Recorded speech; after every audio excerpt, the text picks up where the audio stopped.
আজকের মেনু হচ্ছে উস্তে দিয়ে মটরের ডাল।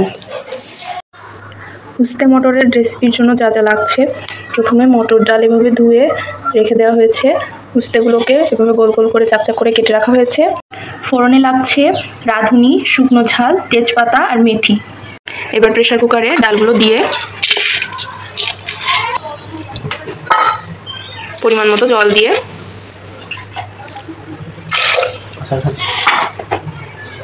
কাঁচা ঝাল দিয়ে সেদ্ধ করতে দিয়ে দেবো।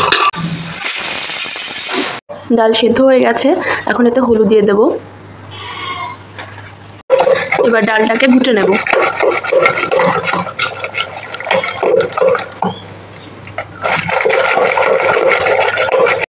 এবার পরিমাণ মতো জল দিয়ে দেব।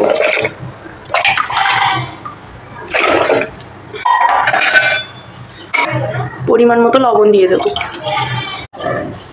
এটা এখন ফুটতে থাকুক, ততক্ষণে আমরা কড়াইতে সয়াবিন তেল গরম করে উস্তেগুলোকে ভেজে নেব।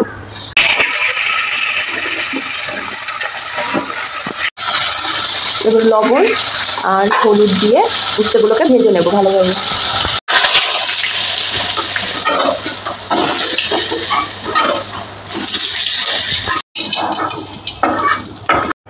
এবার উস্তে ভাজা তেলের ভিতরে ফোড়ন দিয়ে দেবো একে একে। তেজপাতা, শুকনো ঝাল, মেথি আর রাঁধুনি,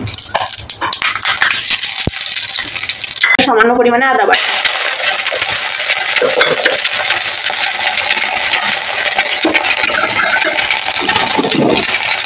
এবার ডালটাকে দিয়ে দেবো।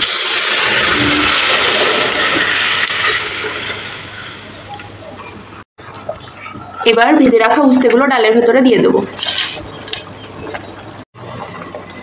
এবার ডালটা কিছুক্ষণ এভাবে ফুটিয়ে নামিয়ে নেব। উস্তে দিয়ে মটরের ডাল রেডি। রাঁধুনির যা একটা ঘ্রাণ বেরোচ্ছে না! অনেকেই উস্তে দেওয়া তিতর ডাল খেতে চায় না, তবে এই পদ্ধতিতে যদি ডালটা রান্না করে খাওয়া হয় তাহলে অনেক সুস্বাদু লাগবে। ট্রাই করে দেখতে পারেন।